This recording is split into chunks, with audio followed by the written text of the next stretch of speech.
Throw away your textbooks. We are about to explore the side of history your teacher was too embarrassed to teach. We are talking about French royalty pooping in hallways, NASA giving LSD to dolphins, and the time the US government poisoned its own citizens. This isn't the dignified past you imagine. It's a chaotic mess of incompetence, gross hygiene, and insanity. Here are 33 historical facts that will permanently ruin your view of the past. 1. You probably picture the Palace of Versailles as the pinnacle of romance and luxury, but if you traveled back to the 17th century, the first thing to assault your senses wouldn't be the beauty. It would be the horrific smell of human waste. Despite all the gold leaf and expensive mirrors, King Louis XIV's massive palace was built without a functional sewage system or enough toilets for the thousands of aristocrats living there. The reality of court life was that elegantly dressed dukes and duchesses would simply squat in the hallways behind heavy velvet curtains or right in the middle of a conversation in the perfectly manicured gardens. The accumulation of filth was so intense that servants had to constantly spray gallons of heavy perfume everywhere just to keep people from fainting, creating a nauseating cocktail of lavender and raw sewage that defined the smell of the French monarchy. It wasn't high society. It was a glittery, gold-plated biohazard zone where you had to watch your step every single second. 2. In the 1960s, NASA decided that the best use of their budget was a project that sounds like a hallucination, involving a flooded house, a dolphin named Peter, and a lot of drugs. A researcher named Margaret Howe Lovett actually lived in a semi-aquatic home with the dolphin for 10 weeks to teach him English, which is already weird enough. But then the experiment took a dark turn into psychedelic territory. The project's funding was tied to research on LSD, so the scientists began dosing the dolphins with acid to see if the mind-altering drug would somehow unlock their ability to speak human languages. Spoiler alert, it didn't work. Instead of a talking dolphin discussing philosophy, the project evolved into an ethical nightmare where the dolphin became aggressively infatuated with his teacher. NASA eventually realized that drugging sea creatures in a flooded house wasn't getting them any closer to the moon or aliens, and they shut down one of the most bizarre chapters in scientific history. 3. We tend to think of the border between the United States and Canada as the friendliest line on Earth, full of maple syrup and politeness. But in the 1930s, the American military was deadly serious about destroying their northern neighbors. They developed a comprehensive top-secret strategy called War Plan Red, which was a step-by-step guide for a full-scale invasion of Canada. This wasn't just a scribble on a napkin.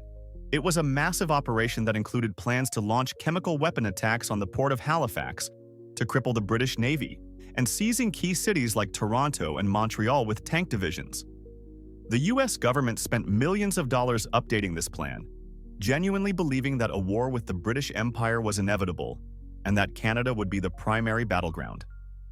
It is hilarious to imagine American generals sweating over maps of Quebec, plotting to conquer the land of poutine. But until World War II gave them a real enemy, this was their main game plan. 4. Wolfgang Amadeus Mozart is remembered as a divine conduit of musical genius, a man who wrote symphonies that can bring you to tears. But his private letters reveal that he had the sense of humor of a dirty-minded toddler. Historians have preserved hundreds of his personal letters to his cousin and family, and a shocking amount of them are dedicated entirely to graphic jokes about buttocks and defecation. He didn't just make a stray comment here or there. He wrote entire rhyming verses about breaking wind, and even composed a canon titled Leck mich im Arsch, which translates exactly how you think it does. It is a bizarre cognitive dissonance to realize that the same brain capable of constructing the complex heavenly harmonies of the magic flute was giggling while writing about poop. It just goes to show that you can be one of the greatest artists in human history and still be incredibly immature when no one is watching. 5. Politics can get ugly, but nothing compares to the absolute insanity of the Cadaver Synod, where the Catholic Church decided that death was not a valid excuse to skip a court date. In the year 897, Pope Stephen VI hated his predecessor, Pope Formosus, so much that he ordered his rotting corpse to be dug up 7 months after the funeral. They dragged the decomposing body into the courtroom, dressed it in full papal vestments, and propped it up on a throne to face trial for perjury and other crimes. A deacon was even assigned to stand next to the corpse and answer for him, presumably while trying not to vomit. The corpse was found guilty, stripped of its robes, and had the 3 fingers used for blessings chopped off before being thrown into the river. It is a scene that belongs in a horror movie, but it was just a standard Tuesday for the medieval church hierarchy, proving that grudges in Italy last way beyond the grave. 6. The ancient Romans gave us the foundation of modern law, architecture, and democracy, but their dental hygiene routine was something straight out of a nightmare that would make a modern dentist quit their job. Having a bright white smile was a massive status symbol in Rome, and the most popular effective whitening agent they had was human urine, because the ammonia in it actually lifts stains. But the Romans didn't just settle for local produce. They were connoisseurs of waste. The wealthy elite believed that the strongest, most potent urine came from Portugal, so they actually paid a premium to import jugs of Portuguese pee to swish around their mouths every morning. Imagine the luxury of being a Roman senator, putting on your finest toga, and then gargling a cup of imported bodily fluids before heading out to debate the future of the empire. It gives a whole new, terrifying meaning to the concept of having a potty mouth. 7. The Victorian era was obsessed with a fragile, pale aesthetic, and people were willing to do horrifying things to achieve a tiny waistline, including inviting a monster to live inside them. This brings us to the tapeworm diet, which was exactly what it sounds like. People would swallow a pill containing a cyst of a beef tapeworm, with the logic that the parasite would hatch in their intestines and eat a portion of their food for them. You could essentially eat whatever you wanted and still lose weight because you were feeding a 30-foot worm coiled inside your gut. The real horror started when you reached your goal weight and had to get the thing out, which often involved dangerous methods like sitting with a bowl of warm milk in front of your open mouth to lure the worm out, or swallowing choking devices. It is the ultimate proof that humanity's vanity has always been stronger than its survival instinct or common sense. 8. In the modern world, if a farm animal acts up, it becomes dinner. But in medieval Europe, they treated animals as rational citizens who could be sued, arrested, and executed. This was the era of animal trials, a legitimate legal practice where pigs, rats, bulls, and even swarms of insects were formally charged with crimes like murder or property damage. These weren't joke proceedings. The animals were given court-appointed lawyers, witnesses were called to testify, and judges took it all deadly seriously. The most frequent defendants were pigs, who were often accused of attacking children, and if found guilty, they would be dressed in human clothes and publicly hanged in the town square. In one case, a lawyer for a group of rats successfully argued that his clients couldn't attend court because the local alley cats made the journey too dangerous, and the judge actually accepted the excuse. It is a hilarious reminder that our ancestors were trying really hard to be civilized, but they hadn't quite figured out how nature worked. 9. If you grab a can of 7-Up today, you are drinking a sugary lemon-lime soda. But if you drank it back in the 1930s, you were essentially medicating yourself with a powerful mood stabilizer. The original formula contained lithium citrate, a chemical now used strictly to treat bipolar disorder and severe depression. It was marketed under the catchy name Bib Label Lithiated Lemon Lime Soda, and the company genuinely advertised it as a health drink for toddlers, claiming it took the ouch out of the grouch. Moms were encouraged to give it to their hyperactive kids to sedate them, and it became the go-to cure for hangovers because nothing cures a headache like a heavy dose of psychiatric medication. It wasn't until 1948 that the government stepped in and told them to stop drugging the population. But for decades, America was happily buzzing on soft drinks laced with mind-altering chemicals. 10. We worry about nuclear war, but in 1961, the United States almost nuked itself by pure accident, and it came down to a single cheap switch to save the East Coast. A B-52 bomber broke apart in midair over North Carolina, dropping 2 massive hydrogen bombs into a field. These weren't firecrackers. They were 260 times more powerful than the bomb dropped on Hiroshima. On one of the bombs, the arming sequence actually initiated. One by one, the safety mechanisms failed. The parachute deployed, the triggers activated, and the batteries charged up. Out of 4 safety switches designed to prevent a detonation, 3 failed completely. The only thing that stood between North Carolina and a radioactive crater the size of a city was one simple low-voltage switch that happened to stay in the off position. It is terrifying to think that millions of lives were saved not by brilliant engineering, but by sheer dumb luck. 11. Benjamin Franklin is revered as a founding father, a brilliant diplomat, and the man who tamed electricity, but he was also a massive troll who loved to waste people's time with bathroom humor. He was so annoyed by the pretentiousness of the Royal Academy of Brussels that he wrote a scientific essay titled "To the Royal Academy of Fart Proudly." In this satirical masterpiece, he proposed that the greatest scientific challenge of the age was not medicine or engineering, but finding a chemical that could make human flatulence smell like perfume. He argued that if scientists could make farts smell like roses or musk, they would be doing a greater service to humanity than any philosopher ever had. He sent this letter to serious academics just to mock them, proving that you can be the smartest man in the room and still have the sense of humor of a 12-year-old boy. 12. The image of the samurai is usually one of honor, discipline, and poetic justice, but there was a dark side to their culture called sujigiri, which translates to crossroads killing. During the Edo period, if a samurai bought a new sword, he needed to know if it was sharp enough to cut through a human body in a single strike. Instead of using a dummy or a pig carcass, some samurai practiced a horrific legal loophole where they would go out at night, find a random innocent peasant walking alone at a crossroads, and slice them down just to test the blade. It was essentially state-sanctioned serial killing for the sake of product testing.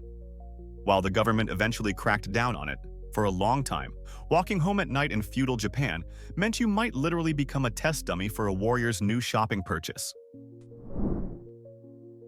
13. We have a terrible grasp of how long ancient history actually lasted, and nothing proves this better than the timeline of Cleopatra. We tend to lump all of ancient Egypt into one big bucket, assuming she watched the pyramids being built, but that is mathematically impossible. Cleopatra actually lived closer in time to the release of the first iPhone and the moon landing than she did to the construction of the Great Pyramid of Giza. The pyramids were already ancient, crumbling ruins roughly 2,500 years old by the time she was born.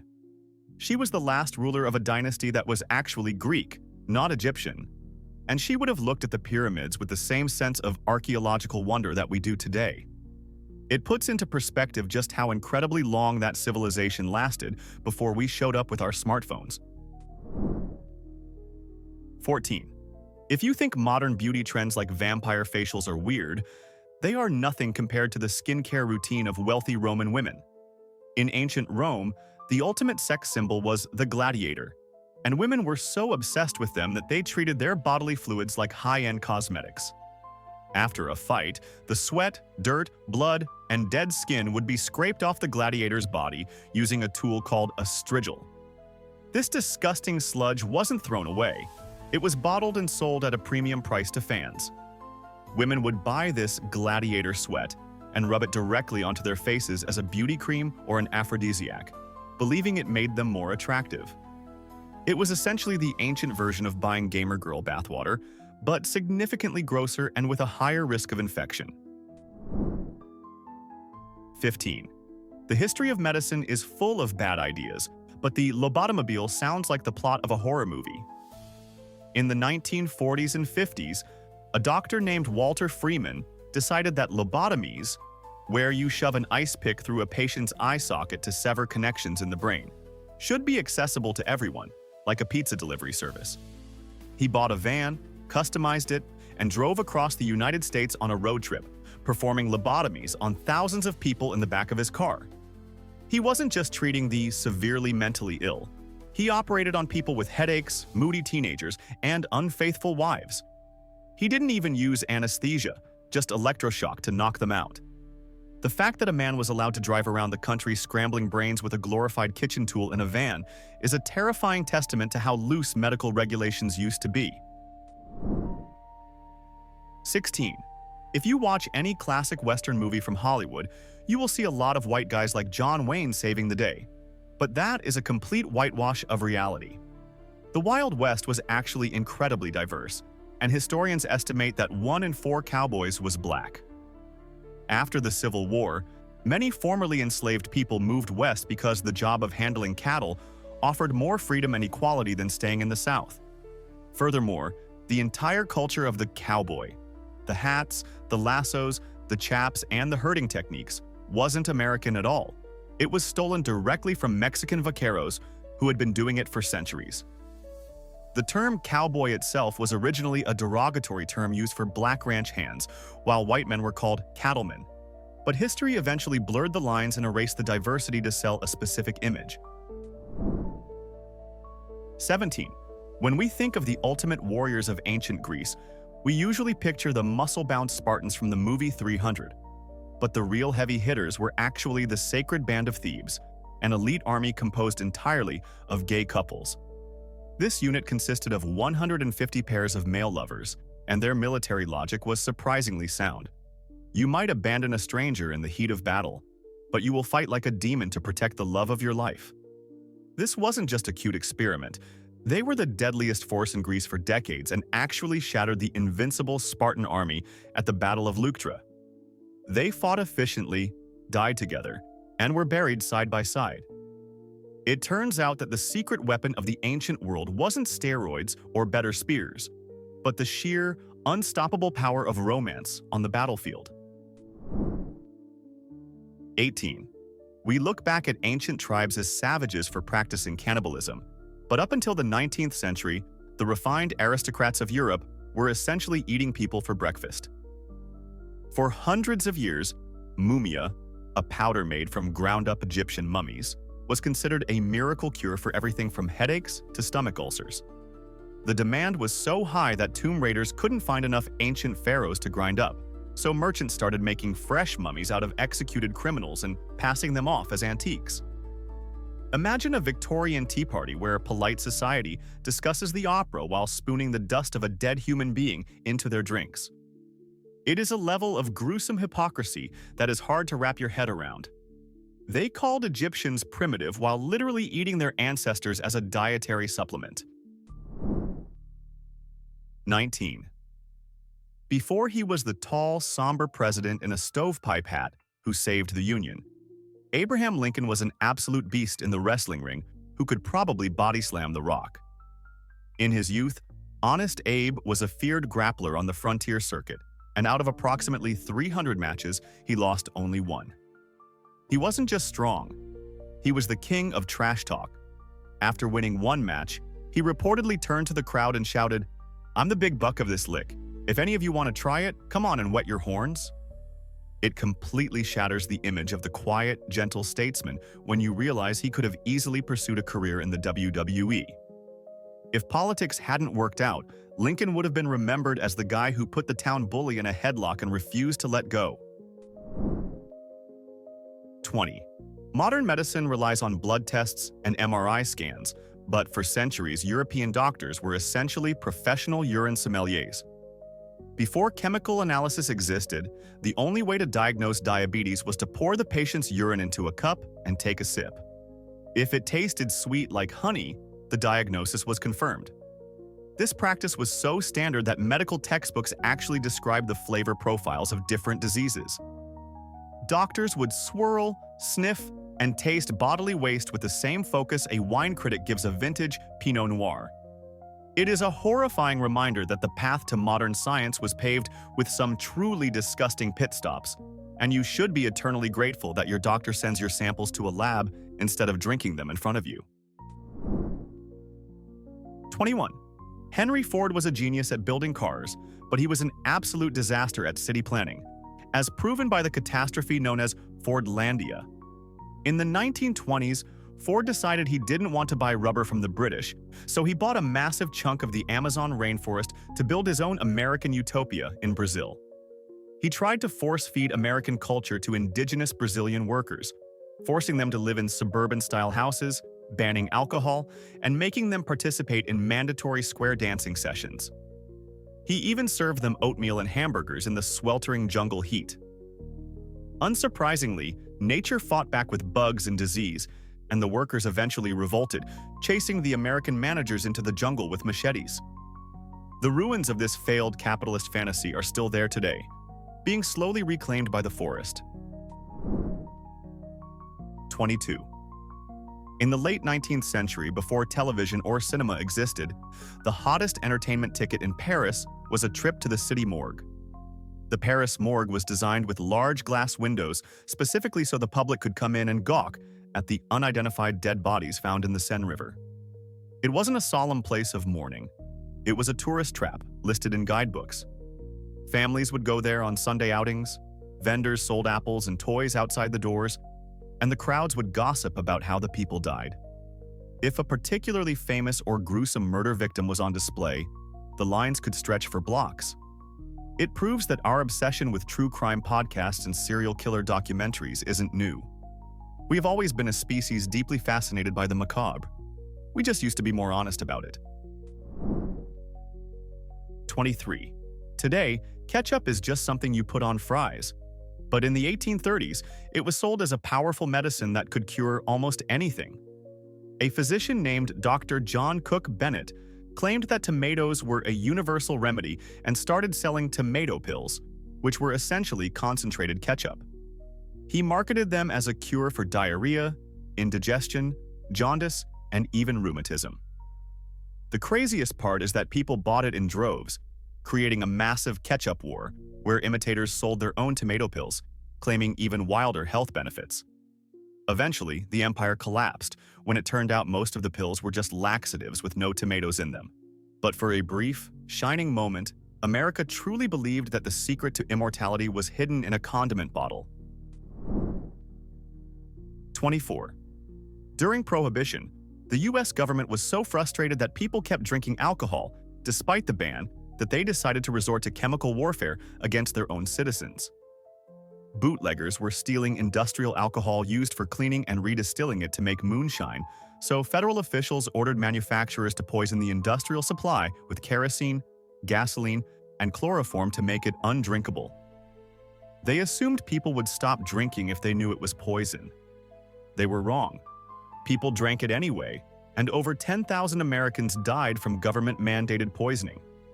It remains one of the darkest and most controversial chapters in American history, a moment where the government decided that the punishment for having a cocktail should be death by toxic shock, all in the name of public health. 25. When you picture the most successful pirate in history, you probably imagine a bearded guy like Blackbeard. But the real king of the ocean was actually a Chinese former prostitute named Zheng Yisao.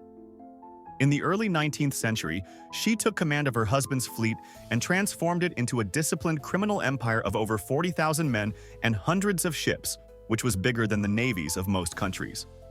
She was a tactical genius who established a brutal legal code. If you stole from the communal fund or disobeyed an order, she cut your head off on the spot. She fought the Chinese Imperial Navy, the British Empire, and the Portuguese, and she remained undefeated against all of them. Eventually, the Chinese government realized they couldn't beat her, so they offered her a truce. She didn't just escape. She negotiated a deal where she got to keep all her loot, avoided prison, and retired peacefully to run a gambling house. She is the only pirate in history who truly won the game. 26. The Victorian era is famous for its elegant fashion, but those beautiful emerald green dresses you see in museums were actually silent killers. In the 19th century, a new dye called Scheele's green became the absolute height of fashion. But the secret ingredient that made the color so vibrant was arsenic. Women were walking around literally draped in poison. As the fabric rubbed against their skin or as they danced and shook dust into the air, the arsenic would slowly absorb into their bodies, causing horrific rashes, hair loss, and eventual death. It wasn't just the wearers who suffered. The seamstresses who sewed the dresses often died young, coughing up green-tinted blood. It is a terrifying example of how humanity will happily ignore blatant biological warning signs if it means looking trendy at the next social ball. 27. We are all taught that Christopher Columbus was a genius who proved the Earth was round, while everyone else thought it was flat. But that is a total lie invented by storytellers. Educated people had known the Earth was round since the ancient Greeks. Eratosthenes had calculated the planet's circumference with shocking accuracy over 1,000 years before Columbus was born. The truth is that Columbus was actually terrible at math. He mistakenly believed the Earth was pear-shaped and much smaller than it actually is, which is why he thought he could sail to Asia so quickly. The royal courts of Europe didn't reject his funding because they were anti-science. They rejected him because they knew his math was wrong and that he would starve to death in the middle of the ocean. He didn't survive because he was smart. He survived because he got incredibly lucky and bumped into a massive continent that he didn't know existed. 28. If you watch period dramas and admire the massive white powdered wigs worn by European aristocrats, just remember that this fashion trend was born out of shame and sexually transmitted diseases. In the 17th century, syphilis was rampaging through Europe, and one of its main side effects was patchy hair loss and open sores on the scalp. King Louis XIV started going bald young and was terrified of looking weak, so he hired 48 wig makers to cover his head. His cousin King Charles II of England did the same. The white powder wasn't just for style, it was scented with lavender and orange to mask the smell of the rotting sores underneath the hairpiece. Suddenly, the entire court copied the king's, and wearing a giant itchy carpet on your head became a symbol of status rather than a cover-up for a venereal disease epidemic. 29. During the height of the Cold War, the US government had a lot of questions about nuclear apocalypse, but apparently their biggest concern was whether the beer would still be drinkable. In 1955, they conducted Operation Teapot, where scientists placed cans of soda and beer at various distances from a nuclear explosion ground zero to see what would happen. They detonated the bomb, collected the cans, and then, believe it or not, actually drank them. The report concluded that while the closest cans were slightly radioactive, the beer was definitely safe enough to drink in an emergency, though the scientists noted the taste had changed slightly.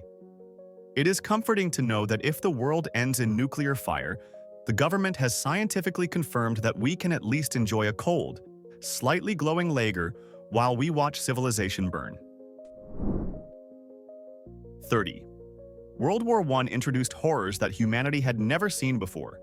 But the most surreal and heartbreaking images from the conflict are the photos of horses wearing gas masks. Before tanks took over, horses were the backbone of military logistics, hauling artillery and supplies through the mud. When chemical weapons like chlorine and mustard gas were introduced, they didn't discriminate between human and beast. Soldiers had to frantically strap custom-made rubber masks onto the faces of terrified horses, dogs, and even carrier pigeons while green gas rolled over the trenches. It looks like a twisted steampunk nightmare or a surrealist painting, but it was the grim reality of a war where 8 million horses died. It remains a stark reminder that our wars destroy everything around us, not just the soldiers fighting them. 31. Ancient Chinese medicine has some strange entries, but nothing tops the legend of the mellified man, which is essentially cannibalism masquerading as a prescription. According to texts, an elderly man would volunteer to sacrifice himself for the process. He would stop eating normal food and consume nothing but honey until he started sweating honey and eventually died. His body would then be placed in a stone coffin filled to the brim with more honey and left to marinate for 100 years. The result was a human confection that was believed to be a miracle cure for broken bones and wounds. People would literally eat pieces of this candied grandfather to heal their own injuries.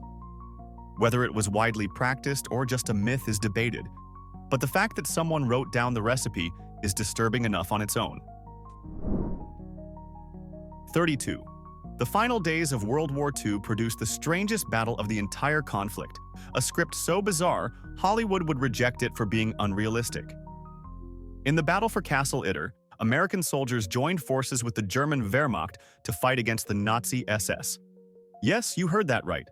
Americans and Germans fighting side by side.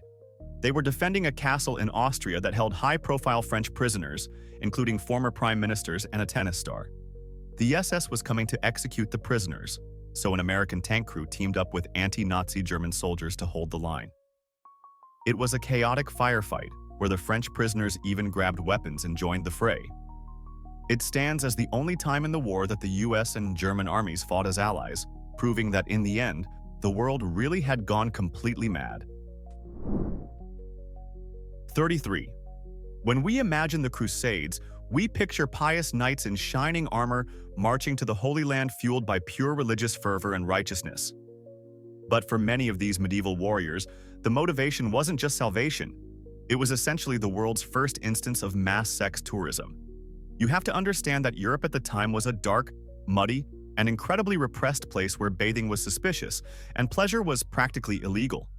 When these knights arrived in the Middle East, they didn't just find a war, they found a sophisticated civilization with running water, exotic spices, and, most importantly, a thriving culture of bathhouses and brothels.